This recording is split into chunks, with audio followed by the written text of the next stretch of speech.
Welcome sa Tagalog Fanfiction Series. Huwag sanang kalimutan mag-subscribe for more updates sa kwentong ito. Yula Point of View. Ako si Yula, maganda, mayaman, sexy at aaminin ko may pagkamaldita nga lang ako. Lahat nakukuha ko, pero isang bagay lang ang hindi ko makuha-kuha. Ang kalayaan ko. Nandito ako ngayon sa isang waiting area ng hotel, hinihintay ko ang ka-blind date ko. Actually, ang hinihintay kong ka-blind date ay ang mapapangasawa ko. Tama ang narinig nyo. Ipapakasal ako ng parents ko sa taong hindi ko kilala. Si mama kasi gusto niyang makilala ko ang anak ng business partner ni papa. At dahil nga wala akong kalayaan ay pumayag akong nakipagkita sa sinasabi ni mama. Ang nakakainis, bakit ang tagal niya? 1 oras na siyang late. Naiinip na ako sa kahihintay dito. Kung hindi lang ako mabait na anak, hindi ako maghihintay dito. Nagulat na lang ako nang may biglang dumating at umupo sa harap ko. Isang matabang lalaki. Don't tell me itong tabatsoy na ito ang fiancé ko. Hinihingal siya, mukhang may asma ang lalaking ito. Seriously, siya ba talaga? Hindi ako makapaniwala. I'm sorry, na-late ako out of service kasi ang elevator kaya dumaan ako sa hakdan. Hinihingal habang nagsasalita. Hindi na ako nagsalita, gusto kong mainis. Akala ko ba matipuno ang anak ng business partner ni Papa, bakit kasi hindi ko tiningnan yung litrato na ibinigay sa akin ni Mama? By the way, ako nga pala si Max, nice to meet you, pagpapakilala niya sa akin. Umupo na siya sa harap ko. I'm Yula, nice to meet you too. Nakangiti ako pero ang totoo napipilitan lang akong ngumiti. Yula pala ang pangalan mo. Unique ang pangalan mo pero hindi ka pala kagandahan sa personal. Panglalait na sabi ng tabatsoy sa akin. Seryoso ba siya sa sinabi niya? Ininsulto niya ako. Nainis ako sa sinabi niya. Talaga. Hindi ko rin inaasahan na tabatsoy pala ang ka-blind date ko ngayon. Nang inis din ako. Akala niya kung sinong gwapo. Buti na lang nagring ang cellphone ko, kahit alarm clock lang iyon. Kunwari may tawag ako at kaya sinagot ko kunwari. Excuse me, kailangan ko itong sagutin, sabi ko. Take your time, sabi naman niya. Tumayo ako at lumayo muna ako at nagtungo na ako sa comfort room. Hindi ako makapaniwala, naninirito ako ni mama sa kanya. Gravy, wala talagang katas-taste si mama. Ang tabatsoy na nga niya, ang sama pa ng ugali. Nakakairita. Ilang minuto bago ako lumabas sa CR, gusto ko na sanang umuwi kaya lang baka magalit si Papa. Kaya binalikan ko na si Tabatsoy. Kahit naiinis na ko sa kanya. Habang pabalik ako may nakita akong lalaki na kausap niya. Nang makita ako ay umalis na ito. Nakabalik na ako sa kinauupuan ko. Sino yung kausap mo kanina? Napatanong na ako, panimula sa pag-uusap namin. Driver namin. May sinabi lang sa akin. Sabi niya habang inaasikaso ang mga pagkain na nakahain sa lamisa. Ang dami mo namang in-order. Gutom kasi ako talaga. Mabuti na lang naka-order na siya, kanina pa kasi nagre-reklamo ang sikmura ko. Hindi kasi ako nakapag-almusal kanina. Pinagdidiyet kasi ako ni Mama. Napansin ko na malayo sa akin yung pagkain. Aabutin ko sana ang pagkain pero bigla niyang hinawakan ang kamay ko na ikinabigla ko. Sa akin lahat yan. Mag-order ka ng sayo. Sabi niya sa akin, sa kanya binitawan ang kamay ko. Gusto kong sumabog sa inis kaya lang pinigilan ko. Gusto kong makasapak ng tao. Nanggigihil na talaga ako. Ano kaya kung sapakin ko siya? Wag na lang ang daming tao. Kakalma na lang ako. Inayos ko lang ang pagkakalapag, ikaw naman. Pagdadahilan ko, akala ko kasi kukunin mo.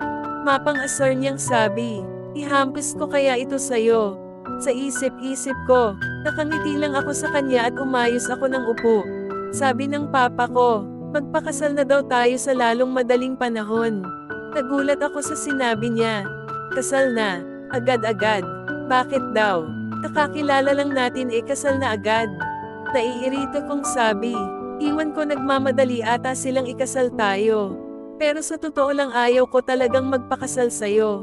Pero nasa sayo yan kung papayag ka sa kasal natin, maangas na pagkakasabi niya. Nang iinis ba siya? Wow! Siya pa ang may ganang sabihin yon. Dialog ko dapat ang linyang yon. Ano kaya kung ihampis ko sa kanya lahat ng mga platong nakahain dito? Nagpipigil lang ako. Tumawa na lang ako. Pag-iisipan ko. Hindi din naman ako pabor sa arranged marriage na ito. Irito kong sabi. Bakit mo naman pag-iisipan? Wala ka namang boyfriend na hinihintay ah. Mayabang na pagkakasabi niya habang lumalamon ng pagkain. Speechless ako doon ah. Grabe. Inismatch ako sa lalaking ito. At bakit naman niya nalaman na wala akong jowa? Stalker ba siya? Bakit mo naman nasabi na wala pa akong boyfriend? Bigla kong tanong sa kanya. Siyempre tiningnan ko muna ang background mo bago ako pumayag sa gusto ng parents ko. Mapang-asar niyang sabi. Sasabog na ako sa sobrang inis. Pilit kong pinapakalma ang sarili ko. Ano naman ang nalaman mo sa background ko?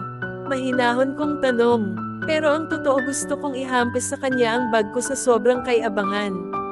Isa kang babaeng walang alam sa buhay. Wala kang trabaho, umaasa ka lang sa pamilya mo. Seryoso niyang sabi. Sasabog na ako sa inis. Kung makapanlait ang tabatsoy na ito akala mo kung sino. Pero totoo naman wala akong ibang ginawa kundi ang mag-happy go round lang. At umaasa sa pamilya ko. Balita ko rin napaka-social mong tao. Mapili sa pagkain, ayaw ko sa mga babaeng mapili sa pagkain, sabi pa niya ulit. Isa pang banat sa akin ang tabatsoy na ito. Makakatikim na siya ng sakit sa katawan. Pilit ko pa rin pinapakalma ang sarili ko.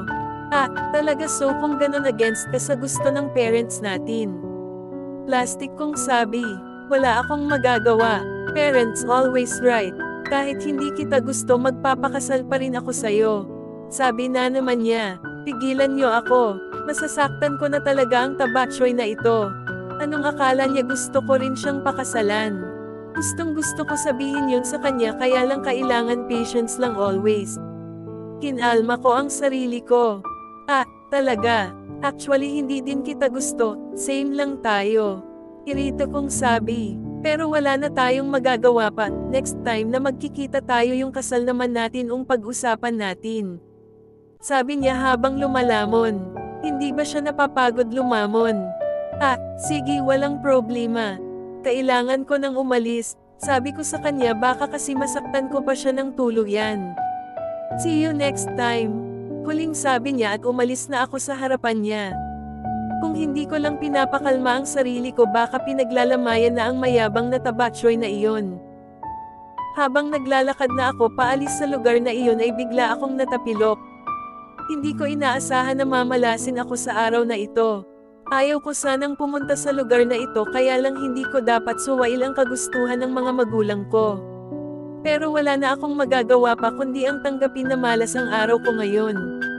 Bigla akong napatulala nang may lalaking lumapit sa akin. Miss, are you okay? Pag-aalala niyang sabi sa akin. Kaya napatingin ako sa kanya. Pagkakita ko sa kanya para akong nabighani sa kagwapuhan at kakisigan ng lalaking lumapit sa akin. Okay lang ako, sabi ko at umiwas ako ng tingin. Actually nahihiya na ako sa sitwasyon ko ngayon, kaiya-hiya talaga ang nangyari sa akin dahil natapilok ako sa maraming tao. Iniabot ng lalaki ang kamay niya para tulungan ako. Napatingin ako sa kamay niya. Bigla akong na-disappoint kasi puno yun ng pintura.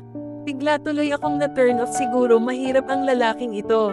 At kagagaling lang niya sa pagpipintura. Napabuntong hininga na lang ako. Naisip ko na sa damit na lang niya ako kakapit. Kaya sa damit na lang ako humawak at pilit na tumayo. Kaya lang rinig ko ang pagkapunit ng damit ng matipunong lalaking yun. Pareho kaming nagulat sa nangyari. Eh nako po, I'm sorry na punit ang damit mo. Gulat kong sabi sa kanya. Hindi ko naman sinasadya at di ko alam na mapupunit ang damit niya. Ano ba itong nangyayari? Bakit ba ang malas-malas ko? Sorry talaga. Hindi ko intensyon mapunit ang damit mo. Paghingi ko ng tawad sa kanya. Kumuha ako sa bag ko ng pera at iniabot sa kanya. Ano yan? Tanong ng matipunong lalaki sa akin. Pera, babayaran ko ang napunit na damit mo, sabi ko. Hindi na kailangan. Ang importante nag-sorry ka. Sabi niya, hindi kunin mo na ito. Pambili ng bagong damit, sabi ko ulit. Wag na din na kailangan. Damit lang naman ito. Sabi niya, hindi ko talaga inaasahan na tatanggihan niya ang pera ko. Kaya napabilib niya ako. Sige, sabi mo yan ah. Pinalik ko na yung pera sa bag ko. Tinitigan ko yung lalaki habang inaayos ang punit na damit niya. Parang siya yung kausap ni Tabachoy kanina. I think we're familiar to me. Biglang sabi ko sa kanya. Sorry miss, ngayon lang kita nakita. Sabi ulit ng lalaki. Nakita kita kanina, nakausap yung ka-blind date ko kanina. Sabi niya driver ka niya. Itinuro ko si Tabachoy para malaman niya na siya ang tinutukoy ko. Ah, oo, driver niya ako. Hardinero din ako at nikani ko. Kung may ipapaayos ka sa bahay niyo, tawagan mo ko. Nakangiti niyang sabi. Napangisi lang ako sa kanya. Bakit mo nga pala naitanong? Ah, alam ko na love at first sign ka sa boss ko no. Nang iinsulto ka ba? Siya magugustuhan ko. No way. Sabihin mo sa boss mo na sumakit sana ang tiyan niya sa kabusugan, inis kong sabi. Kita kong natawa na lang siya sa sinabi ko. Sige, aalis na ako. Okay lang ba na di ko bayaran yung damit mo? Paninigurado kong sabi. Ayos lang talaga. Bahala ka. Alis na ako. At tuluyan na akong umalis sa lugar na iyon. Ethan point of view. Napangiti lang ako habang nakatingin sa kanya. Actually ako dapat yung ka-blind date niya, pero pinagpanggap ko ang kaibigan kong si Max. Kung naging mabait lang sana siya kay Max, baka pumayag akong makasal sa kanya. Pero binasi lang niya sa pangangatawan. Kung ako yung nagpakita, baka pumayag na iyon sa kasal. Pero pasensyahan na lang dahil gagawa ako ng paraan para hindi matuloy ang kasal. Sisiguraduhin ko na siya ang aayaw sa kasalang magaganap. Sa totoo lang, ayaw ko munang magpakilala. Gusto ko muna siyang kilalanin bago ako pumayag sa gusto ng mga magulang namin. Nang makaalis na si Yola, saka lang ako lumapit kay Max. Matagal na kaming magkaibigan ni Max. Siya lang ang nakakaalam na anak mayaman ako. Ang galing mong mang. Sir sabi ko kay Max at umupo ako sa harapan niya. Mukhang hindi naman siya naasar eh. Kalmado siya habang nag-uusap kami, sabi ni Max. Anong hindi? Asar na asar kaya siya. Natatawa kong sabi. Pag nalaman ito ng papa mo, lagot ka talaga. Bakit kasi hindi na lang ikaw ang humarap? Para makapag-usap kayo ng maayos. Kaysa inisin mo siya, sabi ni Max. May punto naman siya, kaya lang ayaw ko talagang makasal sa kanya. Hindi pa ako handa para makasal. Magpapakasal lang ako sa babaeng magpapatibok ng puso ko ulit. Ituloy mo lang ang pang-asar. Para siya ang mag-back out sa kasal na magaganap. Dahil wala akong balak na magpakasal sa babaeng yun, sabi ko kay Max. Iwan ko sa'yo, sabi ni Max habang kumakain. Sige, kain ka lang ng kain. Sabi ko sa kanya, Yula point of view, kakauwi ko lang sa mansyon. Hanggang ngayon masakit pa rin ang paa ko. Ibinagsak ko ang sarili ko sa malambot kong kama. Sumagi na naman sa isip ko ang nangyari kanina. Hindi mawala sa isip ko ang mga pinag-usapan namin ni Tabachoy. Hindi talaga ako makapaniwala na isang antipatikong lalaki ang naka-blind date ko, at hindi lang yun, saksakan na nga ng taba, ang yabang pa. Nanggigil talaga ako sa kanya. Ang yabang-yabang ng Tabachoy na iyon. Gaganti talaga ako sa susunod. Lalaitin din kita. Akala mo sinong gwapo, saksakan naman ng taba. Ayaw ko talagang magpakasal sa lalaking iyon. Never, never, never. Kahit maging matandang dalaga ako. Inis kong sabi. Nahiga na lang ako sa malambot kong kama. Sinubsob ko ang mukha ko sa unan at doon ako sumisigaw sa inis. Bakit kasi kailangan ko pang magpakasal? Dahil ba wala akong trabaho? Dahil ba anak mayaman ako, kaya dapat sa mayaman din ako ipapakasal? Hindi ba pwede na pumili ako ng taong gusto kong makasama? Pero ang tanong, may pagpipilian ba ako? Ayaw kong magpakasal. Gusto kong mahanap ang lalaking mamahalin ko at mamahalin ako. Pero sino at kailan ko matatagpuan ang lalaking mamahalin ko?